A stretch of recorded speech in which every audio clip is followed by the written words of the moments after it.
Buenas tardes a todos. Yo soy Carla Ibelice y conjunto con mi compañera Galmaris conformamos el grupo número 1. Como ya todos saben, esta es la materia de filosofía general. Pues a nosotros nos tocó hablar sobre... Nosotras somos las que le vamos a dar introducción, como todos sabemos, al estudio de la filosofía y nos tocó hablar sobre el paso del mitos al logo. Pero antes de eso, me gustaría hablar un poco sobre lo que es la filosofía y para introducir el tema voy a presentar la siguiente imagen, que dice lo siguiente: se puede enseñar filosofía, pero no a filosofar, ya que esta es una actividad libre de la razón sobre las profundidades del conocimiento del ser, del ente y de las cosas.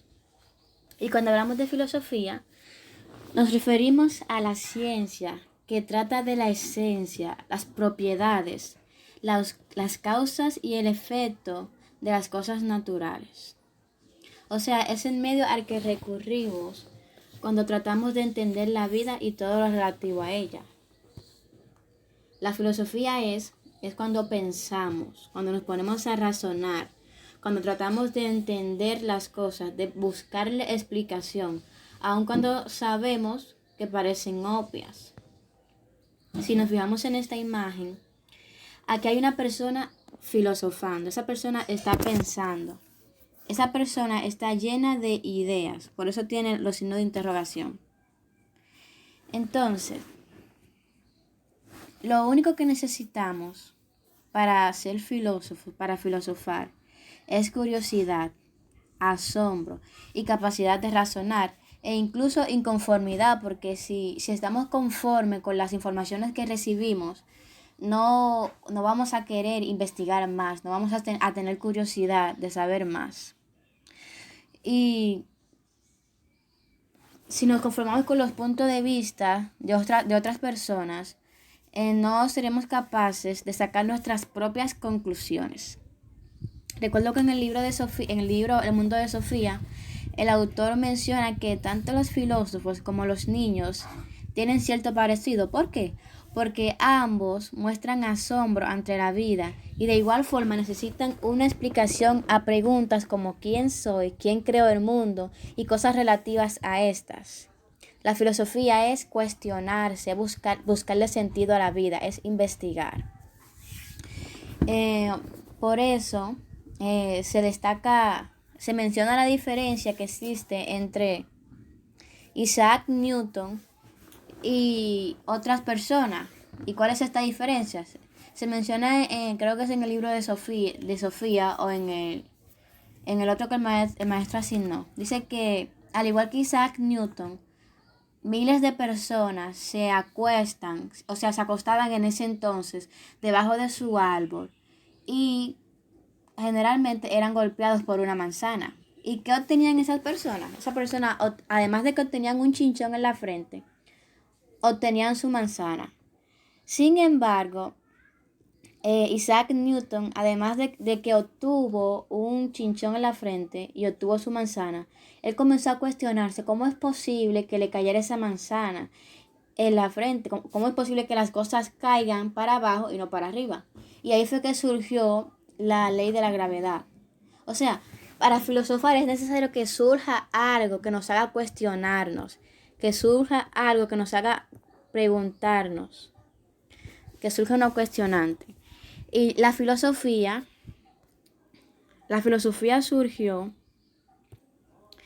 en el año 600 antes de Cristo. Entonces, en la antigüedad, la gente trataba de buscar explicaciones a ciertos eventos naturales y para ello creaban historias místicas sobre dioses y leyendas con las que podían justificar lo que estaba ocurriendo. Y en esta época es donde surgen los mitos. En esta época la filosofía estaba basada en mitos. ¿Y qué son los mitos? Un mito es una narración fabulosa e imaginaria que intenta dar explicación a la realidad. Y como vemos aquí en esta imagen, aquí vemos algunas fábulas, algunos mitos que la gente inventaba para dar explicación, ya sea por qué llueve o por qué no llueve, a ciertas cosas. Y la primera que vemos aquí es de un mito egipcio, que este mito quiere decir que el dios Sol, o sea, Ra, porque ellos consideraban que el Sol era un dios, que era el que se encargaba de que pudiera amanecer otro día. Entonces ellos decían que Ra peleaba todas las noches con esa serpiente. Sé que no se ve muy bien, pero se ve algo. Que Ra peleaba con esa serpiente y de la única manera que podía amanecer era si Ra vencía a la serpiente. O sea, esa era su creencia que ellos tenían. Era la manera en que ellos explicaban por qué amanecía, por qué oscurecía y todo eso. Y también vemos esta fábula. Esta es griega, la de la derecha. O sea, la de la izquierda. Es mi derecha, pero es la de la izquierda. Está Zeus, Apolos, que ellos eran dioses reconocidos por los griegos, que ellos lo utilizaban para darle explicación a las cosas que sucedían en ese entonces. Sin embargo, surge lo que es, lo que es el logos. Pues las personas no se conformaron con ciertas mitologías y además algunos filósofos incitaban a la gente a que no se conformara, que no creyera. Y trataron de razonar y encontrar una respuesta más lógica. Entonces es ahí donde aparece el logo. Y cosa que me sorprendió bastante cuando busqué en el diccionario la definición de logos, dice que el logos es definido como la razón, como principio e inteligencia. O sea, quiere decir que en la época de la mitología la gente no estaba pensando con inteligencia, no estaba pensando con la razón, no tenía principio, solamente se inventaba e imaginaba cosas. Sin embargo, la época de la filosofía en el logos es una filosofía basada en la inteligencia, una filosofía donde se busca pruebas, evidencia, donde la gente se cuestiona y no se conforma con lo que dicen los demás y no se conforma con las explicaciones sin sentido que puedan ofrecer. Entonces, hasta aquí es mi parte. Los voy a dejar con mi compañera Galmaris, que ella estará dando continuación y conclusión a esta exposición. Muchas gracias. Buenos días, buenas tardes, buenas noches. Y pues, no sé, buenas noches para todo aquel que todavía tiene ceñito encima. Nunca sabe. Mi nombre es Calmaris Montero, estudiante de matemática, amante de los gatos y poeta por excelencia. Abro paréntesis, antes de que saquen conclusiones. No voy a hablar de mi persona. Es un exquisito tema, pero no, eso no es lo que nos atañe ahora mismo. Hoy les hablaré del estupor. El estupor y el asombro, una que otra anécdota y del despertar de la bella durmiente. Tal vez ahora no lo entiendan, pero a medida que avanza la exposición, realmente sé que las cosas eran diferentes. Y sin más demora, a filosofar.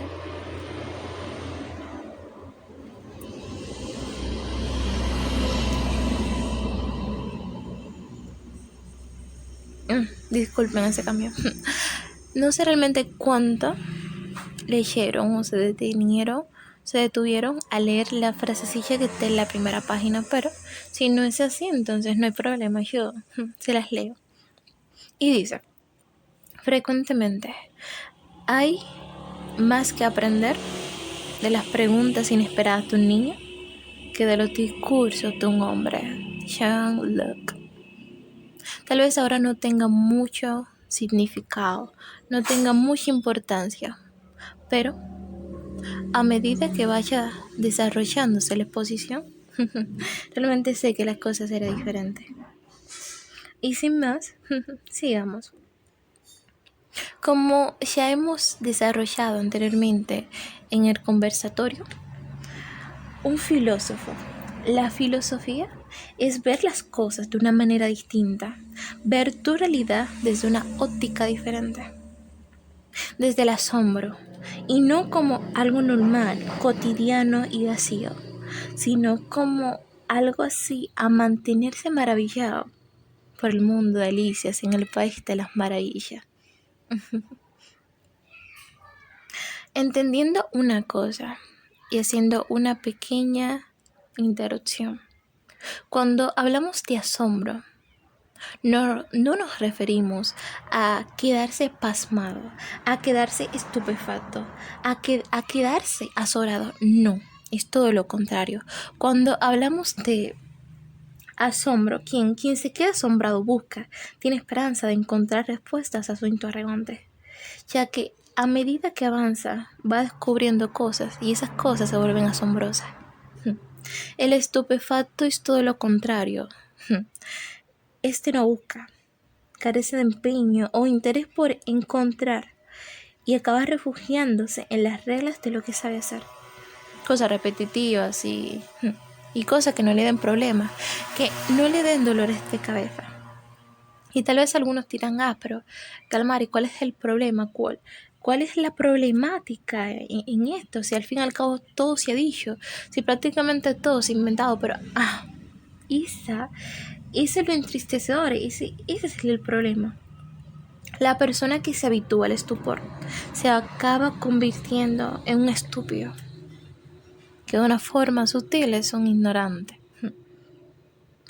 Y pues una vez alguien dijo, ignorante no es aquel que no sabe leer ni escribir, es aquel que aún sabiendo, aún teniendo la habilidad, prefiere no averiguar nada más, prefiere aprender, no aprender nada más. Los ignorantes tienen una característica, y es que estos creen que lo saben todo, o por lo menos lo que vale la pena, lo que es necesario para ellos, y por eso no buscan nada más, y se escudan, tienden a posar cosas como que las cosas siempre han sido así, las cosas son así porque sí, el porque sí que se repite una y otra vez, mientras que el verdadero sabio es todo lo contrario. El verdadero sabio, la persona que realmente es sabio, sabe que no sabe nada. Se da cuenta de que es más lo que ignora, lo que no sabe, de que hay muchísimo más por saber. Y por eso sigue buscando, ya que comparado con lo que sabe, con lo que ignora, su saber es una gota de agua frente a él, frente al inmenso mar. Por eso los sabios suelen considerarse filósofos, amantes de la sabiduría. Mientras que el estúpido o el ignorante tiene a veces la apariencia de experto. Tiene apariencia de experto y es un poco triste, pero básicamente estas personas solamente cuentan, se aprenden unas técnicas y pues lo demás lo desprecian. Creo que anteriormente le dije que le contaría una anécdota y que la frasecilla que le había leído en inicios la sujetaran, que la tomaran muy en cuenta, pues realmente le daría disculpen, pues realmente tomaría mayor sentido a medida que avanzaría. Y es que cuando yo tenía la edad de básicamente Sofía, entre unos 15 y unos 16 años, estaba cursando el bachillerato. Y en esta escuelita donde estaba había una profesora, la cual era mi tía, una tía un poquito lejana, pero bueno. Un día se me acerca y me cuenta que de bruces le ha llegado unos dolores, que le duele todo y que por favor, durante un ratito, durante unos 40 minutos o algo menos, le agarrase su celita, ya que ésta tenía unos niños que cuidar de entre unos 4, a cuales instruir entre unos 4 o 6 años. Vale, yo encantada. Voy y veo que los niños son muy enérgicos, muy hermosos, muy inquietos. Y tomo un montón de hojas y a cada uno les reparto 2 hojitas. A cada uno voy y le reparto 2 hojitas. Pero ¿qué pasa? Que uno se me acerca y me dice que no quiere 2 hojitas, que quiere 4 hojitas. Yo le sonrío y le doy lo que quiere, le doy lo que pide. Pero a cambio Le pido que me dibuje el silencio. Le pido que me dibuje el silencio y así lo hace. Cuando regreso me encuentro que me ha dibujado un pajarito. Y yo voy y le pregunto, oye, pero ¿qué pasa? Esto es un pájaro. No que me ibas a dibujar el silencio y me dijo, ya va, pero es que cuando el pájaro calla, el silencio es lo que queda en el bosque. Cuando el pájaro calla es cuando realmente llega la calma. Esto, mis queridos amigos, es una respuesta filosófica. Es definir las cosas por lo que no es. Ver las cosas desde un lente distinto, desde una óptica diferente. Y es que cuando somos pequeños, tenemos esa habilidad, tenemos esa susceptibilidad. Y pues es que los niños son filósofos y los filósofos son niños. Cuando somos pequeños, nuestra cabeza está llena de interrogantes que a medida que vamos creciendo, vamos perdiendo. Nos atrofiamos hasta llegar a un punto en que nada nos asombra, nada nos excita y a priori caemos en un sueño del que tal vez nunca despertemos. Y esto lo ejemplifica perfectamente el mundo de Sofía. Esta empezó a cuestionarse su existencia, empezó a preguntarse diferentes cosas a partir de la pequeña pregunta colocada en una cartita que decía, ¿quién eres? Esta despertó de su ensueño y empezó a ver el mundo cual si lo viese por primera vez. Esta es tan tal que una vez dijo, ¿realmente se puede tener justificación de estar en un mundo sin preguntarse de dónde viene este? Bárbaro, ¿no? Alicia ha despertado. Otros también lo han hecho. ¿Y tú? ¿Necesitas acaso que te pregunten quién eres para hacerlo? Eso es todo. Es un placer realmente y yo me despido. Con ustedes, Galmares de Montero.